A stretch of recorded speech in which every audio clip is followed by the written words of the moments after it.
clearly, like, he's a trusted, liked director in that universe. People are like, this guy delivered a nice movie. He'll deliver. I mean, other than Avengers movies, there's no other franchise within Marvel more important than Spider-Man.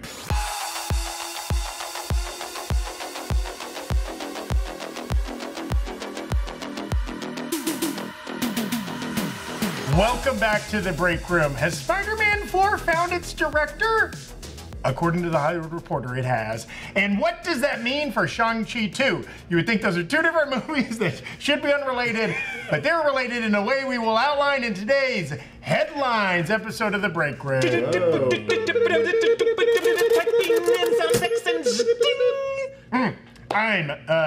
I'm Brandon Barrick / Zach Huddleston. Wait, who am I? Well, you're Zach Huddleston / Brandon Barrick. Oh, okay. No, I'm the Slash. Yeah. Slash. It's cold in this November rain. Yeah, I'm Zach Huddleston here with Brandon Barrick and Erik Voss. Hi, everyone. We were not all scheduled to be on the show, but we had to hop on because it's a fun news day. That's right. We were in the office when there was some late breaking, very important Marvel news. It was announced today that Destin Daniel Cretton, director of Shang Chi, is in talks to sign on to direct Spider-Man 4. Holy cow. Wow. Set to begin filming early next year, we're told, in 2025. There it is. Broken by Boris Kitt. No Aaron Couch on that byline. Aaron Couch and Boris Kitt, two of the best Marvel writers in the game right now at the Hollywood Reporter. If you ever read the Heat Vision section of the Hollywood Reporter, you get their newsletter. They're always breaking like really good news like this and all kinds of nerdy genres. But the article does say in talks and not confirmed. But that's also like the most substantive. We've heard other names floated for this after John Watts, the director of the previous 3 Spider-Man films, kind of was like, I think I'm out. We've heard other names floated, and we might mention some of those. But this is definitely, and once it's getting to the Hollywood Reporter, that's pretty legit. That means like the talks are definitely happening. Ink might be getting put to paper. Right. It means maybe the last I wasn't dotted or the last T, and there is both an I and a T in Destin Daniel Cretton. It's true. Yeah, I think obviously he accomplished great things for Marvel Studios with Shang-Chi, and they had so much confidence in him that they gave him the next Avengers movie, Avengers 5, and it's unfortunate that like just due to all these circumstances that Avengers the Kang Dynasty shifted to be Avengers Doomsday. My hope is that most of the original plan, including the use of Simu Liu as Shang-Chi as like one of the focal Avengers of that movie, is still intact for Avengers Doomsday. I would think so. But what he did so well, and you know, Shang-Chi was this COVID release, so like we didn't really see the full impact of that. But if it had that released like, you know, 6 months later or just in a different timeline where people weren't afraid to go into theaters, that movie would have made so much more money. Well, and I even saw it, you know, it was in the news today because Beetlejuice came out this weekend and was very successful and became the second biggest September opening of all time. The movie it bumped from that spot was Shang-Chi. And that's great. So I think the number 1 is probably still It Chapter 1, I think, right? I think that's right. I'm trying to get better with like my box office memory bank. But yeah, Shang-Chi, just despite the fact that that was one of the first releases in 2021 where people were like, I think I can go back into the theaters. It made so much money and it was such a success. And he did such a great job just keeping that story character focused, introducing a new character, a complicated mythology, a lot of new characters, a lot of new beloved characters, and making just like a standalone successful Marvel film with some amazing action and stunts that you could just imagine Tom Holland having a lot of fun in those kind of complicated stunt scenarios on the scaffolding of a building or trying to stop a speeding bus from barreling down the street. Great set pieces. Yeah. Also, like, especially for late period Marvel, pretty coherent movie. Yeah. Right? Yeah, I It think didn't feel like it was all stitched together in post-production as well, right? I think I'm sorry, I'm talking so much. I want to hear what you guys think. But the one thing that everyone says Shang-Chi suffered from is just the third act battle of a giant CGI spectacle of the dragon. But I think what's really grounding and wonderful about that battle is his father-son connection in that moment. He never lost sight of who the characters were at the heart of that story. And that's one thing that's very difficult to do with these Spider-Man movies because we've seen so many of them. And John Watts just understood understood the heartstrings that were at the core of all three of those films. So you need a director who gets how to do that. And even the motivation of the villain, right? Wenwu is not like trying to destroy the world. He just wants his love back. Yeah. And he's being manipulated. And I think that was conveyed really well in that film. And a lot of the discourse online when this news came out was like the excitement around the fight scenes for this Spider-Man 4, because the fight scenes in Shang-Chi are so good and so different, and they feel like they're bringing a whole new style to the MCU. So I'm very excited for this turn for him. I think it'll be a lot of fun. Yes, and you know, he's been within the Marvel family even since the release of Shang-Chi. He is executive producing and directing some of the episodes of the Wonder Man Disney Plus series that shot last year, set to release next year. That features Ben Kingsley reprising his role from Shang-Chi, I believe. Yeah. Trevor Slattery, yeah. Right? That was kind of, the filming of that was kind of interrupted and kind of fell on both sides of the strikes last year. But so obviously Marvel's familiar with him. Now, this is technically Sony/Marvel that does the Spider-Man movies. They're a co-production, which we're going to talk about ways that could impact this film, maybe in a moment. But clearly, like, he's a trusted, liked director in that universe. People are like, this guy delivered a nice movie. He'll deliver. I mean, other than Avengers movies, there's no other franchise within Marvel more important than Spider-Man, right? Yeah. As far as box office impact on everything, right? Yeah. Like, and so it kind of does make sense. We were talking a little bit before. Is this a little bit of a make good? He gets bumped down from Avengers by the Russos coming back in. So it's like, hey, well, you know what's the next best thing to directing an Avengers movie? Directing a Spider-Man movie. Yeah. And I wouldn't even say he got bumped by the Russos, right? He had dropped off that film long before the news of the Russos came out. Now, I don't know the timeline behind the scenes when that was going on, but I don't think it was necessarily pushed out. My feeling is whatever changes they were making to Avengers 5, he was probably like, this is not the story I signed on for. I'd like to focus on something else.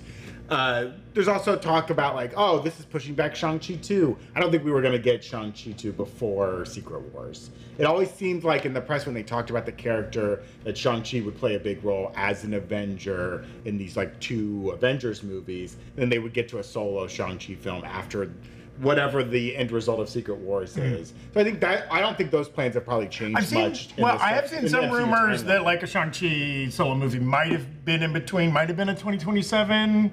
I mean, who knows? There's a thousand rumors, and we don't know the validity of any of them. Yeah, our pitch slate on a recent episode of the Sneak Peek was that like we could have a 2026 lineup that goes as follows: like a Blade Midnight, maybe. That's my pitch of on February 2026, followed by Avengers Doomsday in May 2026, and then a third Doctor Strange movie in November 2026, and then coming into February 2027 could be a Shang-Chi 2 that feeds into Secret Wars. But this is based off of some rumors out there that Shang-Chi 2 was going to be subtitled Shang-Chi and the Wreckage of Time. I don't know where that title came from. And having a Shang-Chi movie that is so based on time travel just takes it away from so much of what I liked about Shang-Chi and Shang-Chi. So, but what if he can travel through time and kick different dudes in the head from all eras? I don't know. Or reconfront his dad in the past or something like that. Yeah. Could be kind of He fun goes to through explore. time to like find his dad, and they go on time traveling adventures together. They have their reconciliation like way in the past, so that they can go and beat people up across. Yes, time. like the Ent named Winterbloom says in the Rings of Power,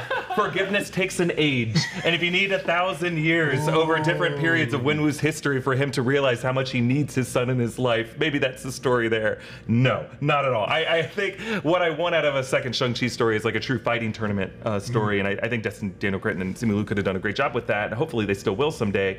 Do you guys think this would mean that Simu Liu as Shang-Chi is now going to be teaming up with Tom Holland, Peter Parker? I don't think teaming up is the right word, right? If it's true that, you know, Shang-Chi is going to be an Avenger officially, like on the current Avengers lineup in the MCU, if there's some reason why Spider-Man runs into an Avenger, I could see it being Shang-Chi or something like that. Because in theory, right, no one in the MCU knows Peter Parker at all anymore. They know there's a Spider guy in New York City, and they know that he helped out during Endgame, but they have no idea who he is or how to get in contact with him. So maybe they send Simu Liu to New York to go find him or something like that. But I don't think it would totally change whatever story they have in place for Spider-Man 4, considering they want to start shooting in a couple months in early 2025. So I wouldn't be surprised if Shang-Chi shows up in it, but you know, they always get a 1-for-1, right? Sony and Marvel in these movies. Doctor Strange shows up in No Way Home so that Spider-Man can show up in a movie. So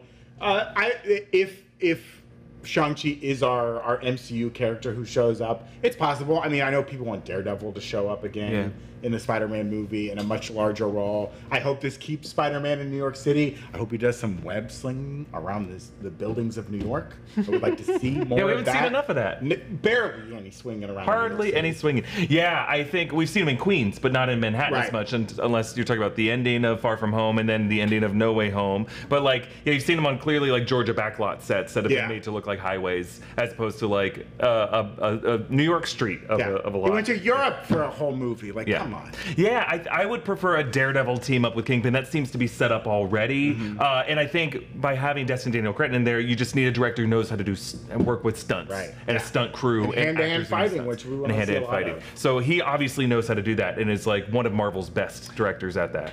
Which is also fascinating because if you look at his filmography, Shang-Chi was kind of his first. The guy had been doing like dramatic indie movie, Short Term 12, which is a fun movie with Lakeith Stanfield and Brie Larson, among others. Rami Malek in that. Weird that like that cast then blew up, but like it's just like a drama about like a juvenile home or whatever. Like foster care system. That's literally the thing. And then he made the what was the courtroom drama that he made with Michael B. Jordan and Jamie Foxx? Right, Mercy. Just Mercy, right? Like, he did not have a background in action movies or, you know, fight scene heavy productions, but then he did such a great job with Shang-Chi that, like, certainly that's a big part of him being entrusted with this franchise. But also, in those other films, like, again, he's worked with people like Michael B. Jordan, Lakeith Stanfield, Brie Larson, Rami Malek. He's an actor's director. Yeah, and I want to make something clear. He is an actor's director, as you said, and he was not solely responsible for the good stunt work in Shang-Chi. There was an amazing stunt team behind that who had been part of, like, Jackie Chan's stunt team from his films, who did great stuff. I mean, Bill Pope was a cinematographer that made it look all so good. So he was just the overseer and the instrumental keystone of that, but he was not the one guy who taught everyone how to throw punches and take punches and stuff. Sure, of course. But yeah, I guess as a director, it's kind of like you're kind of the ultimate power on set, and like certainly has a big impact on how those things are conveyed through the screen, right? Yeah.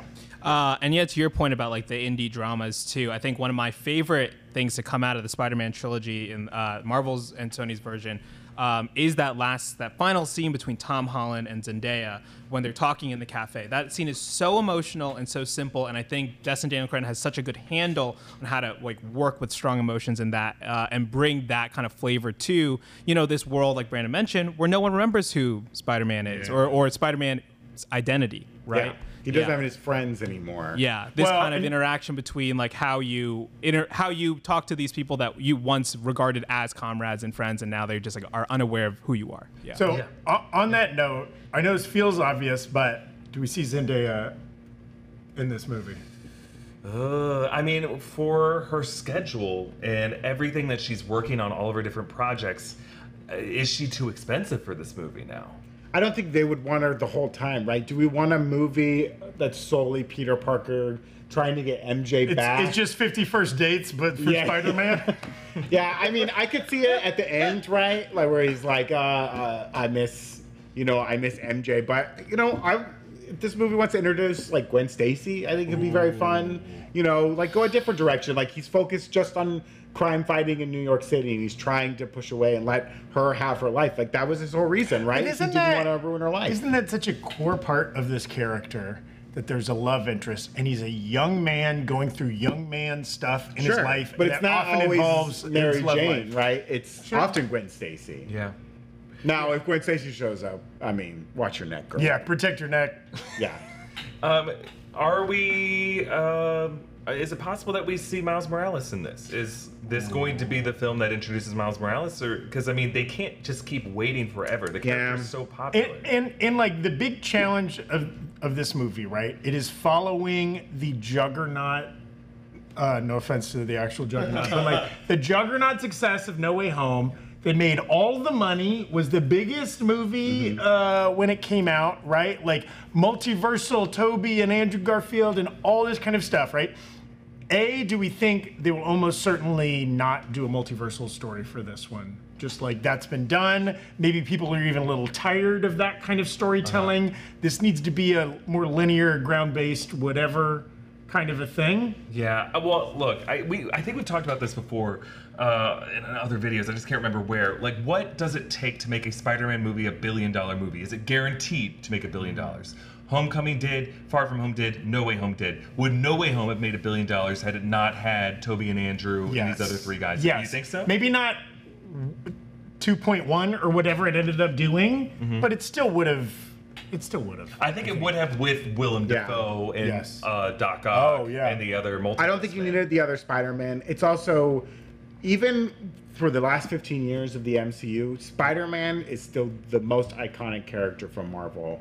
So much so that Sony has been churning out these villain-verse movies that don't even feature the man himself, and they still make enough money to keep Sony alive. Still profitable. Right? Look at your shirt. I mean, this is going to show up in Spider-Man 4. Yep. Right at the end of the movie, there's going to be a Pepsi can on the desk, a hand reaches down, fumbles with the lid, and all of a sudden it's like, I've been wanting to meet you, Peter Parker. She's talking to a plant. Yeah, she's pointing in the wrong direction. I think Spider-Man is such an iconic character around the world that it doesn't matter. And I think this movie would make $1 billion as long as they, Tom Holland returning, I think is big enough for it. I think it'd put it in there. Now, you asked about Miles Morales, though. We've talked a lot on the Breakroom about the idea of Sony kind of like splitting and like Sony keeping Miles Morales and letting the MCU keep like the Tom Holland version of Peter Parker and tell these two stories simultaneously. But I would like to see them interact. If this movie does introduce Miles Morales, great. Or a live action like Spider-Gwen or something would be great too. Ooh, either of those, all of those are great options, because then also you could see a world, Sony would love this, you introduce Miles in this movie, and then you get parallel franchises. Every other year we can get a Miles movie and then a Peter movie, right? Like they can both exist in this universe, and like, but you need to kind of like the old TV term, and this is not dirty, even though it sounds like it, is backdoor pilot, right? Like you would introduce the Jeffersons on an episode of All in the Family, and then the next season the Jeffersons is its own show. Now I didn't pick those shows just because of the race of Miles and Peter, but it is appropriate in this context. And even in the comic books, right, when they did the Secret Wars event most recently in the comic books, it was to get rid of some of the multiverse titles they had and consolidate it into one universe, where they did put Miles and Peter together in like the same universe. And that's something the MCU could do. If they want to introduce a live action Miles Morales, by the end of Secret Wars, you could have both Miles and Peter existing in the same universe. Oh, but you're saying we would, because this movie will be coming out before Secret Wars. Right. You could introduce that there is a Miles Morales, and he could be from a different universe and get to stay. Now, if you want to follow like the Donald Glover character who mentioned in Homecoming that he's got a nephew, right? Presumably that's Miles Morales. He's already in this universe. I think he's already in the universe. I'm not certain that this movie is a guaranteed $1 billion film. Okay. Hot take. Case in point, Andrew Garfield's two Spider-Man films were extremely well liked. Or the initial one, his take on Peter Parker was really well liked, and neither of them made $1 billion. Part of the reason Spider-Man: Homecoming made $1 billion is because it featured Robert Downey Jr.'s Iron Man as a co-star, and it followed Captain America's Civil War, and we knew that he was going to come back in Avengers: Infinity War. We knew he was part of the MCU's future, and people were excited for the MCU's future. No one knows beyond Avengers: Doomsday and Secret Wars really what the future of the MCU is, and we don't know if this Peter Parker is going to show up in those movies yet. And until he is, we don't know for sure if people are like that excited just for this Peter Parker. I think from the studio perspective, you need to team him up with Miles Morales or Daredevil or Kingpin or Venom in order to guarantee that's $1 billion film. I think for Spider-Man: Far From Home, this was coming out right after Avengers Endgame, and they were able to promise in the third of those films that these other multiverse men were coming back, and it was really the promise of Andrew and Toby. Whether or not people knew for sure that they were going to be there, I think that helped carry that film over the $1 billion mark. I love that you just casually snuck weekend that it could feature Venom.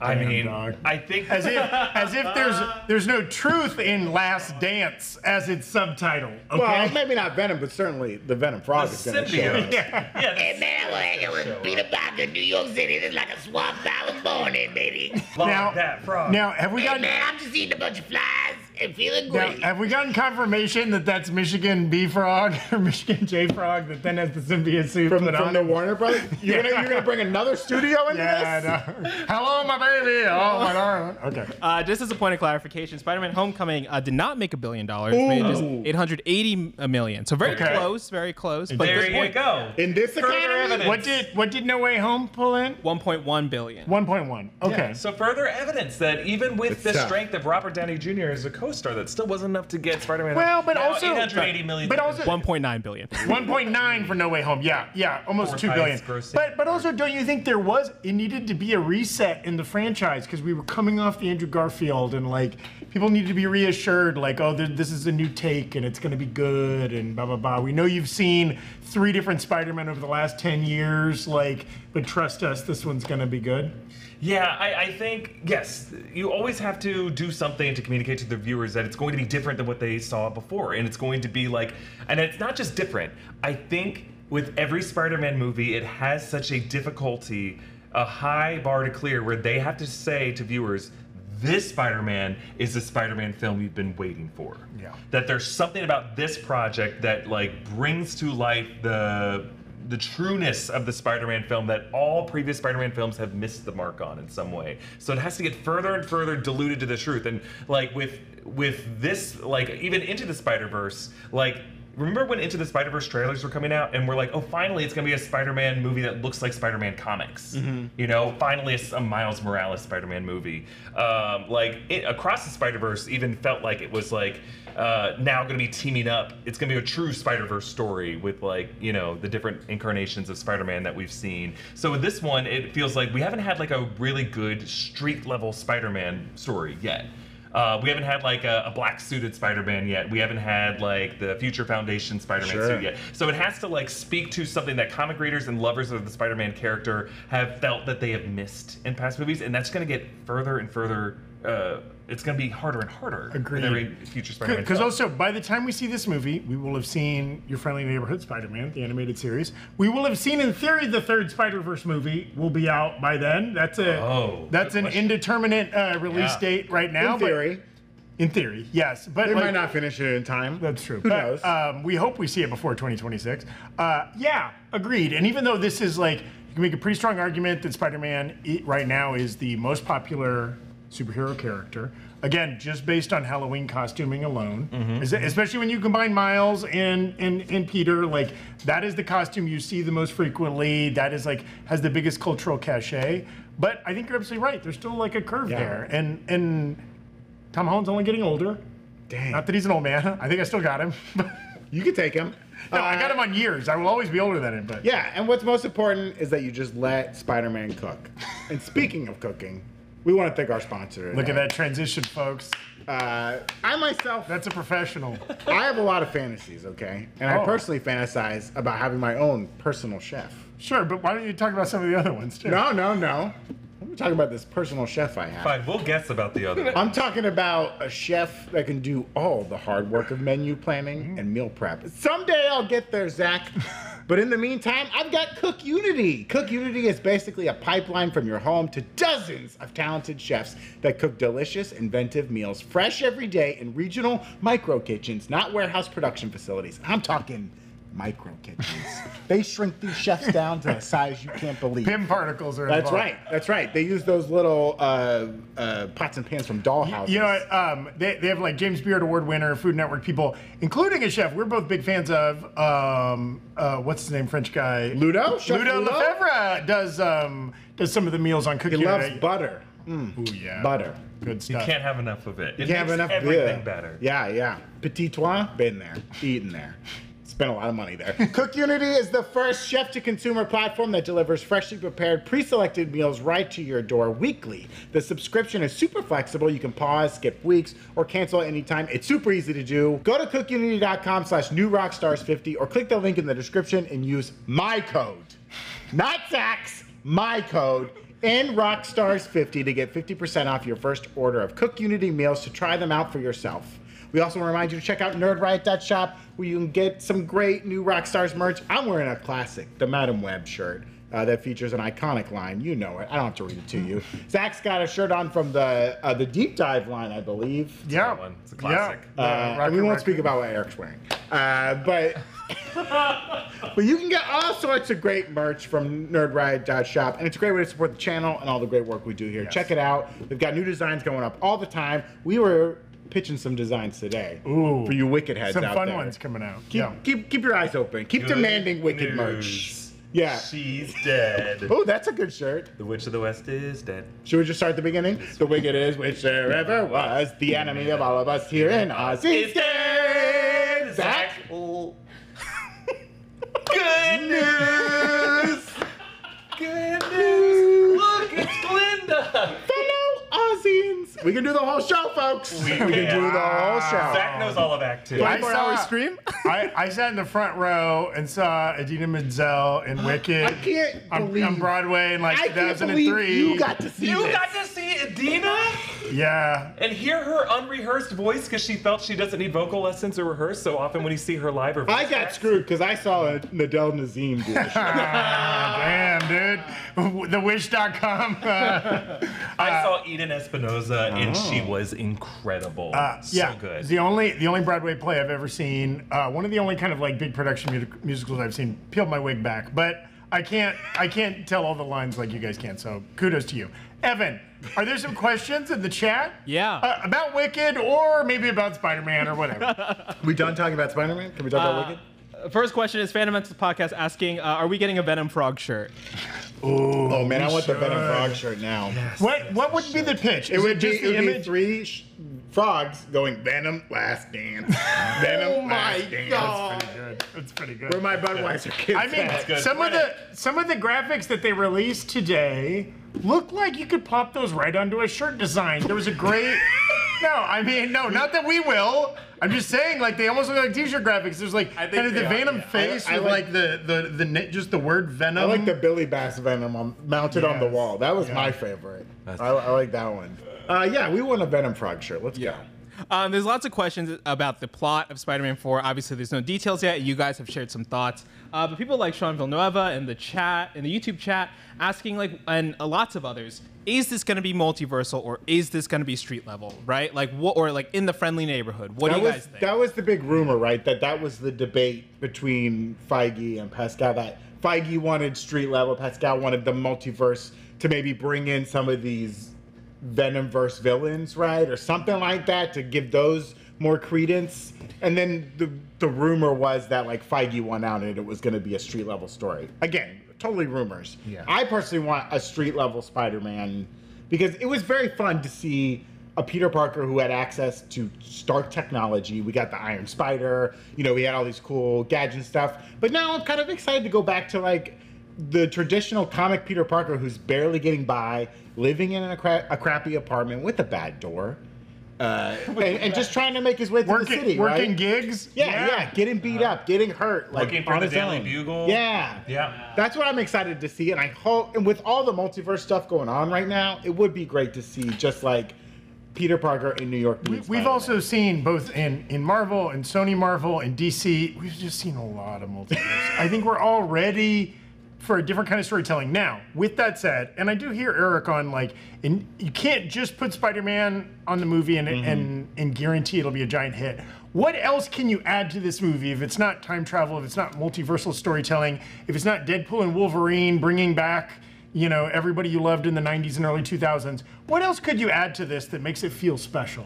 Miles, Kingpin, Daredevil, and gentrification themes. $1 billion. Yeah. Right? That's exactly what you need to do. The gentrification of Brooklyn as all these like great businesses have been run out. I mean, that's like a 20-year-old story at this point, but I'm just saying, like, team up Peter Parker with Miles Morales and have them take on Kingpin. I do think D'Onofrio. I do think with the success of the animated franchise, with the success of the video games, Miles does make it feel special. Yeah. Maybe especially if you nail that casting, you get somebody really good, right? Like, and it's just like, yeah, that could be it. And then you have Daredevil, you have Matt Murdock representing him legally, but also on the street. They just have 1 or 2 scenes where they're fighting all together. That's your 3. You have your 3-point attack that we had in No Way Home of like Andrew, Toby, and Tom, and now you just have like Tom, and then Miles, and then Matt Murdock in some other scenario where they're fighting Kingpin, and then like. If you have other cameos, it can be to some of the other people who get introduced in Daredevil Born Again, of like Frank Castle, of Jessica Jones. Like, you have your heroes for hire. What about like Scorpion? You know, they kind of teased Matt Gargan in prison, right? The Scorpion character, or another character a villain we haven't seen yet, really in current live action, like Tombstone. I don't think we've ever seen in like live action. I could be wrong. I don't. Or do you bring in? You know, if it's not The Last Dance for Venom, do you bring in Tom Hardy and have... The only problem is... Or have, like, a different, not the Eddie Brock version of Venom, but you have, like, Flash Gordon... Flash Thompson. Flash Thompson. No, bring in Flash Gordon. You bring in Flash Gordon. That's a movie, baby. That's a movie. Get those boomers in the seats. Did we ever get a clear answer from Sony on? We saw in the Venom Last Dance trailer that they bottled up the Venom goo on the bar top counter. That's just happening in 2 different timelines, right? I think so. There's one but still the MCU. That's not the MCU goo. That's whatever goo when he came back to his universe and left that bar. He also left goo there. Yeah, okay, so we see 2 different parallel versions of events where goo is left on 2 different universes. Bar tops. So the MCU goo is still there. We don't need a Tom Hardy Venom, but we could have like a black suited Spider-Man or someone else. I just don't know if that's necessary for a Kingpin Miles story. Right. Like, that might be overkill. Maybe we get that for Secret Wars and we have a black suited Spider-Man for Secret Wars. Yeah. Well, does Spider-Man have a villain problem? Right? In that, like, once you've battled, right, like multiversal Willem Dafoe and Doc Ock and all these, like, can we now do a different Green Goblin or a different Doc Ock? Or does the villain need to be symbiote, brain-rotted Peter Parker and a not brain-rotted Miles, right? Like, trying to pull his buddy, you gotta quit using the goo, right? Yeah, I mean, the last Spider-Man PlayStation game just did the kind of the goo story, right? And it's... I don't know if I want that for Peter Parker right now. Like, that does feel like your sequel, your second movie in a trilogy, right? It feels like a reset where we want to see just Peter Parker on his own being Spider-Man, but maybe bring in Miles or bring in another character like that. But I like the idea of, now that he's seen these multiverses, right? Him like hunting down the Norman Osborn in his universe, I think would be very interesting. To be like, I gotta find this guy and just keep my eye on him, and make sure he's not up to something. What's tough is, like, Willem Dafoe said in that movie, like, I looked for Oscorp, and Oscorp doesn't exist here. I don't Maybe think there is a Norman Osborn who just hasn't found it. Oscorp. My theory for that movie is that was always the Green Goblin. Even when he was being nice, he was faking it. He wasn't Norman Osborn. And when he says to Peter, "I looked all over and there wasn't one," he knows there's a Norman Osborn there. Maybe he went and talked to him and he was like, "Here's the formula. Make yourself crazy, Here are baby." my blueprints. Because I like that way more. The idea that he was pulling the rug over his eyes the whole time. Yes. He Biff Tannened Peter's universe. And now there's a real problem in Peter's universe, right? That's kind of fun. And I want like an angry Peter Parker who's like chasing this old man around who's like, "You don't know me." Evan has a comment here, but I just want to say, like, right, what's the lesson Sam Raimi learned from Spider-Man 3, right? You've made content about this, right? Get the cash up front before they cancel your 4th movie. Don't let Avi Arad force the toy in your movie. But also, right, like, inevitably sequels have to get bigger. They have to add more characters, right? Like, look at the Fast franchise right now. And eventually, the cast, the everything, the runtime, it gets too big. It gets too bloated. You lose the soul of the franchise. I hope they've learned those lessons. We don't get a Spider-Man 3 here, right? And like they can maybe get back to what makes the franchise really special. One thing that was really great about the first Sam Raimi Spider-Man is like maybe it came out right after 9/11. That movie was going to release sooner and feature the towers in it. But like that movie was about the soul of New York, and it was the people of New York who rose up. And I know that can feel cheesy to people watching it now, but it always gets me seeing people on the bridge. You mess with one of us, you mess with all of us. And I think there is such a sentiment in this country to hate the big cities and to hate New York and to hate San Francisco and to hate Chicago and to hate Los Angeles, and those are Americans too. And I think we need a story about the soul of New York and the soul of Brooklyn and the soul of Queens, and let's have these different boroughs of New York save the soul from people like Wilson Fisk. And that's why I think like that can be what the story's about. It doesn't need to be a multiversal story. Let's make a story that is hometown and battling for the streets of New York. And then you have people from Hell's Kitchen, and that's why I just picture like the different boroughs of New York coming together. I like it. As Americans. You guys were touching on villains earlier.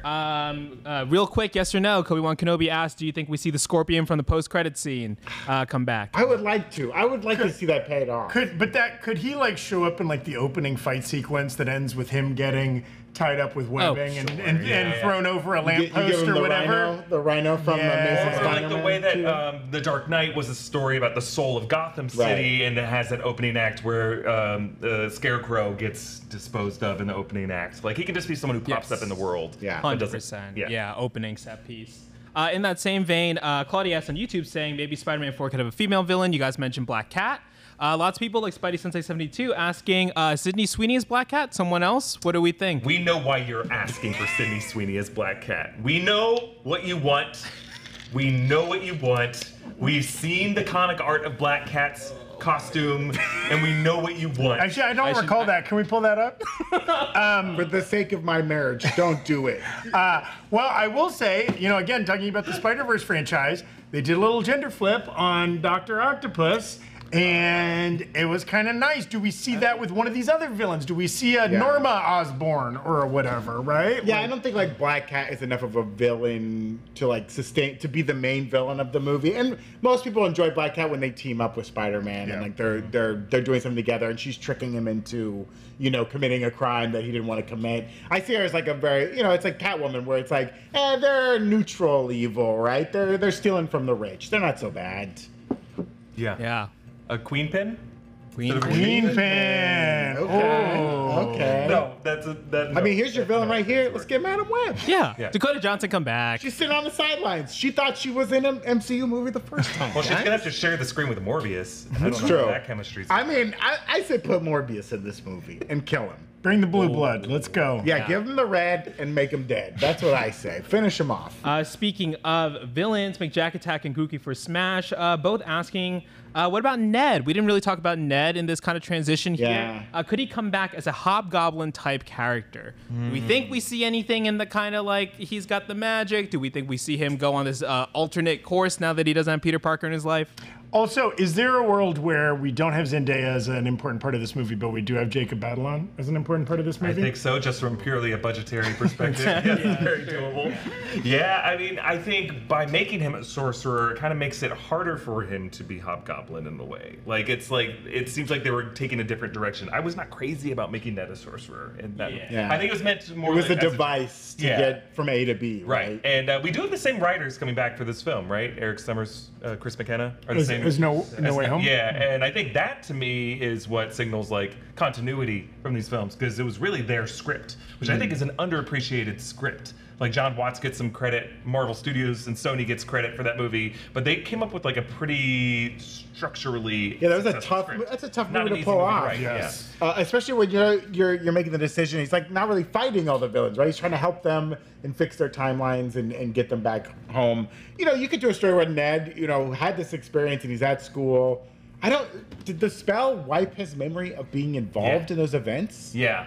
Or no. I think the way the spell worked, based off of like he knows he helped Spider-Man. He knows he helped Spider-Man. He doesn't know that Peter Parker is Spider-Man. He doesn't know who's under the mask. He just knows that Spider-Man exists. These things happened, and they all helped a masked Spider-Man. I think it would be if you want to make him a villain, that would be interesting. Where he's haunted by these events. He knows something's wrong in his head about how he remembers them. He knows he could do magic. He's at school, and they're like, you got to turn your term paper. He's like, I'm going to do a term paper. I can do magic, you know? And he gets obsessed with that, gets kicked out of school, and almost wants to, like, find Spider-Man to find out what's wrong with him, and kind of like an accidental villain. Another distorted spell? Ooh, more spells. I put the kibosh on this. I think that's a hard no, only because like Jacob Batalon. Can we get the kibosh stamp, please? Get the kibosh. Jacob, I mean, they can get an A-lister to play any role in this movie. Damn. No offense to Jacob Batalon, come on the show, love your work, but you're just not selling tickets. They could get Sydney Sweeney. They could get. I mean, they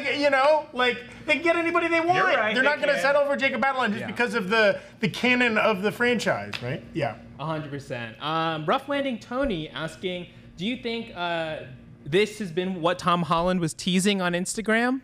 We talked about that That's tease. his Fred Astaire movie, 1,000%. Yeah, that's Or what about him visiting Amy Pascal on the Universal lot? Yeah. Is that what we're talking about? Yeah. Well, there was a photo of him in a dressing room. Yeah, and he goes like secret shoot or whatever. Yeah. I think that was a CeraVe commercial or something like that. I don't know. I think anytime he has posted something like that, or like big news dropping tomorrow, it's always for like, I'm gonna be in Cherry, Agbo presents Cherry, or I'm going to be in Romeo and Juliet. It's never Spider-Man related, and when it is, we know. Yeah. We know it's Spider-Man related because he has like the iPad with the script on it. Cherry 2, Maraschino more. Ooh. Let's go, Evan. Did somebody have that in the chat, or you just came up with that? Oh, it's off the dome. Yeah, Let's I took go. a comedy class once. Omar Allure on YouTube asking if Daniel Destin Cretton is directing, does that imply a Captain Marvel cameo? Brie Larson is in all of his films. Forgot she is in like most of his movies. That's right. She is in the post credit of Shang Chi. Yeah, and she was in his two non-Marvel films as well. Yeah, They're buds. could be interesting. It would be funny if like Spider-Man swings in to help some citizens and Captain Marvel's already there and just flies away. It's like, oh well, I guess I didn't need to show up for that, and he gets fired or something like that. Doesn't get the pizzas delivered on time. Will he deliver pizzas in this movie? Ooh. I hope pizza time. I think Captain Marvel, she had that great moment in Endgame. Nice to meet you, Peter Parker. Do you think she still remembers? She was off-world at the time, but I think it affected everyone in the known universe. Yeah, I suppose, yeah. She comes back. She's the only one who remembers. It's like a weird Sentry type thing. Yeah. A different Omar in the chat. Thank you for the super chat and YouTube. Stephen Yeun as Mr. Negative for a new Spider-Man trilogy, introducing Miles Morales on the way. Mr. Negative would be a fun villain to great. introduce into this series, especially if you want to do the Miles story. I mean, that does tie a lot to the video game if you've played the video game. But that'd be some good casting. We know they want to get Stephen Yeun for something after he was Sentry and then dropped out. You got to imagine they want to bring him in for something. And I would love him as a villain. Would be really cool too. Yeah, that's true. Yeah, what did that movie I saw it a while ago, Burning? He played a villain in that movie. Yeah. He's so good. He's so great. sinister. He's great in everything. Yeah. Beef? Beef? Oh, that's So right. good in Beef. Yeah. Yes. The gamer MJ on Twitch asking, what if there is a Green Goblin in this universe, but instead of Norman, it's Gwen Stacy? Okay. Interesting. Now And we're also, talking. If we did see a Gwen Stacy, who do you think? A lot of people in the chat have been saying Sabrina Carpenter. Some other people saying, who is Sabrina Carpenter? We know what you want. What? We know what you want. Who was She's it? a real baby. Also, do they bring in Sabrina Carpenter just to make Tom Holland look tall? Dang, he's tall. Come on. No, dog. Come on. He's tall. He can do flips. Wasn't there an actor recently who was really pushing to be Gwen Stacy? I feel like they talked about it. I don't I remember don't know who. who the young actors are. I think it might have been Sabrina Was Carpenter. it Sabrina Carpenter? Has she done any acting? Yes, she's a child actor. She was in the Boy Meets World reboot, the Girl Meets World. Oh, okay. Yeah, All she right. started on that.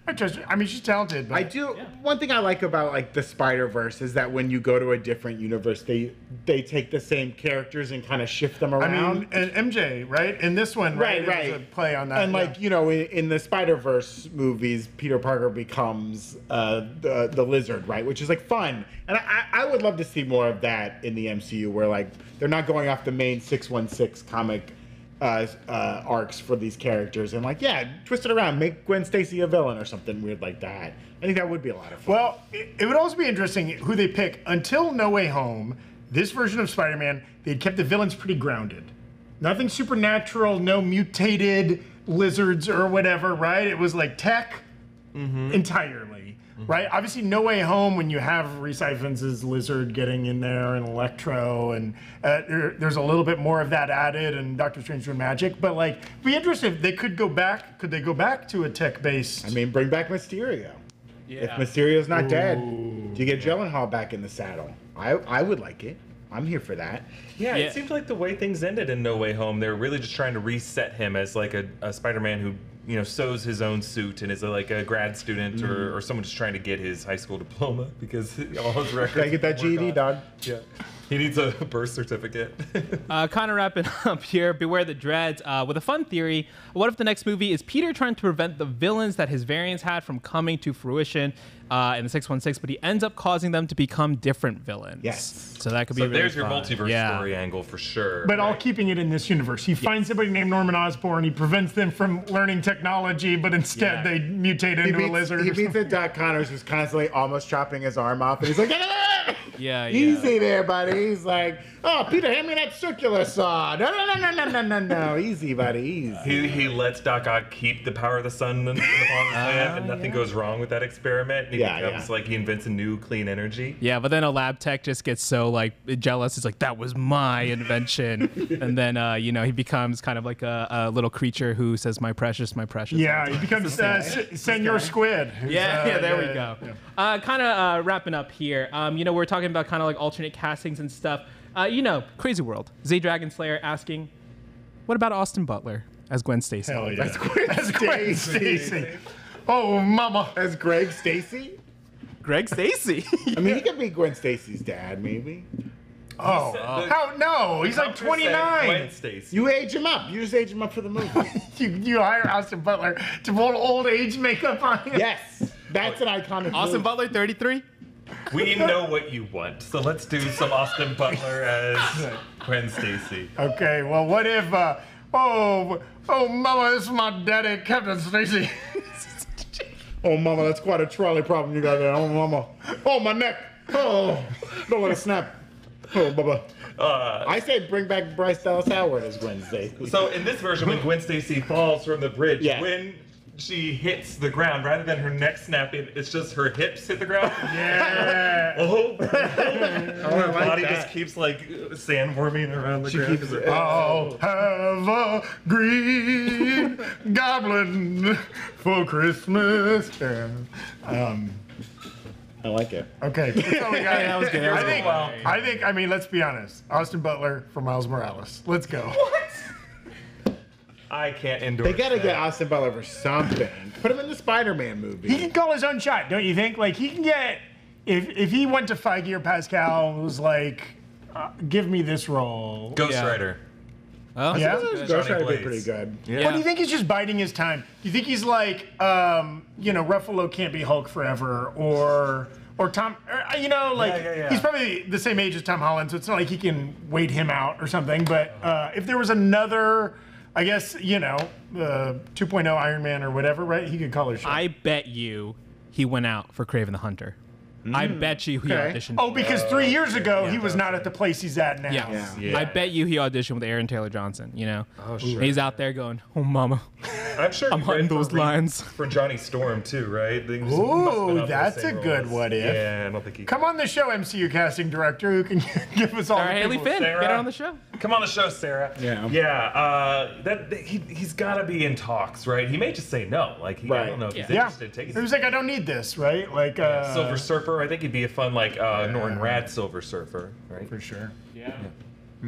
Great. Anyways, come on the show, Austin. Make him Stilt Man. He could be I think Stilt it's probably Man. Lakeith though. Wasn't Lakeith saying I thought that was my role? Yes, And it was he- like, so I think he'd also be a great Silver Surfer. Yeah. Lakeith's favorite thing is posting on Instagram and then immediately deleting it. Yeah. Or immediately getting a text from his publicist being like, delete that. You cannot say that. We love those actors. They Yes. keep us chatting. Yeah. That's it for today's show. Thank you all so much for hopping on with us. Make sure to subscribe to the Breakroom channel on YouTube. Also check us out on Twitch whenever we're going live, which we do several times a week, or here on YouTube occasionally. And of course, subscribe to the network of New Rockstars channels, the Deep Dive and the New Rockstars Mothership, where we've got some great content coming out. Beetlejuice Breakdown just dropped a few hours ago. Yeah, Jessica did such a good job with that video. Yes, we've got other great content coming out on the channel. Eric? Yeah, tomorrow is going to be a video that I'm going to shoot soon that just tries to answer the question of, like, is the post-credit scene of the Marvels with Beast and Monica and Maria Rambeau, is that the same X-Men universe as 10005? And if it isn't, what universe is that? Because clearly Marvel has some plans to develop that X-Men universe. And I have a cool theory for that. Okay. So that's coming out. And then we've got a Venom trailer coming out later this week. We'll do a breakdown of that. And then starting next week, we'll be in Agatha season. And a little announcement here. Can we announce it? Do you want to announce it? Should we wait? Sure. Or announce it? Okay. So we'll be doing Easter egg breakdowns on New Rockstars on that channel here on the Breakroom every Thursday at 11 a.m. Pacific time. You will see our Agatha All Along after show, where we're going to take your questions, and it's going to be me, these two gents, Brandon and Zach, as well as Jessica Clemens, and then Evan over here. All of us are going to be here together to answer your questions about Agatha All Along every Thursday at 11 a.m. after the episodes come out on Wednesdays here on the Breakroom channel. So be sure to subscribe if you aren't already. Tell your friends about this, because that's going to be where the conversation happens here at the Breakroom. Live. Maybe we'll do a seance at one point. Ooh, a seance. We'll sing the Ballad of the Witch's Road Ooh. with hoods over. Bring your Eye of Newt. Bring your, Tarot cards. yes, Yeah. everything. Maybe you'll bring me back from the dead, huh? Bring Be meat. dead? Bring meat back from the been a ghost the whole time. All right, wonderful. Thank you all so much for watching, and most importantly, have a good day. Bye. Yes, Evan. Sorry, people in both chats saying, rest in peace, James Earl Jones. I know. Right. 93. What a run. He's 93. also, James Earl Jones is one of those guys that's also been old for 50 years. So it's like, you just felt like, well, he'll just live forever, right? Right. Yeah, no, this is like he's been in his golden years, and that's just the years we thought we would always have with him. But man, God, we lost one of the greats. I mean, he's like the voice of like our collective childhoods in so many ways. And From the Mufasa and filmography Vader. is deep in all kinds of genres. Your Harrison Ford, Jack Ryan movies, right? Obviously the Darth Vader, the Mufasa. I mean, a genre favorite of mine, Conan the Barbarian. He plays Thulsa Doom. His wig work, the man transforms into a snake mid-movie. I mean, and again, Field of Dreams, like, it would take you a day to get through like just the big hits. What an incredible actor. And he gave such a magical performance in Field of Dreams that, like, you know, John Mulaney did the bit at the Oscars where it's like, he wrote The Boat Rocker, a book that I thought was real late into my 20s.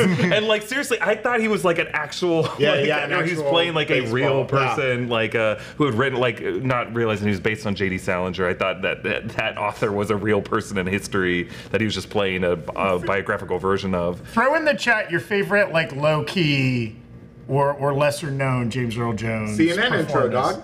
Oh, that's CNN right. intro. This is CNN. I didn't realize. I mean, just his voiceover performances, you could do a Mount Rushmore just out of those. There's also a recorded performance of his turn in Fences, August Wilson's Fences. That is iconic. Very good monologue work.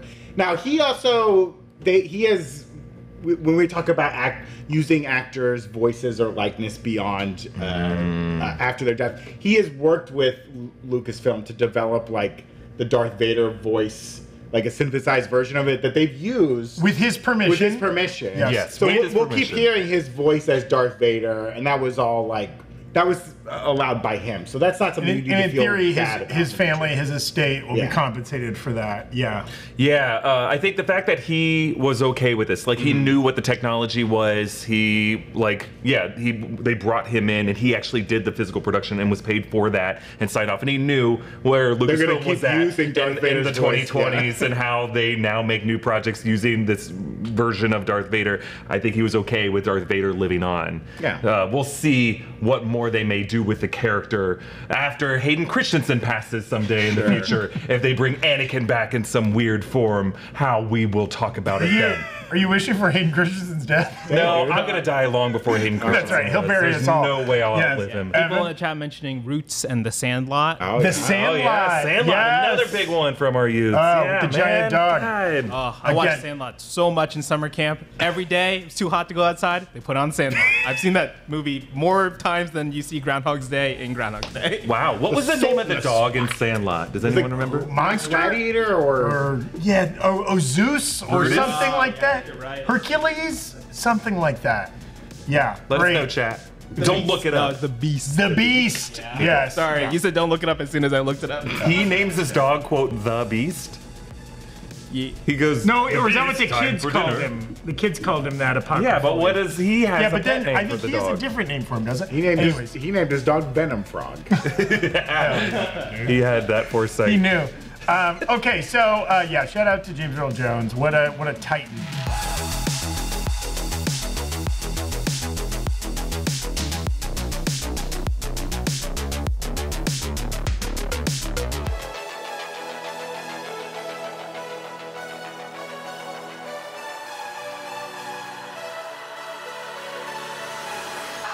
Travel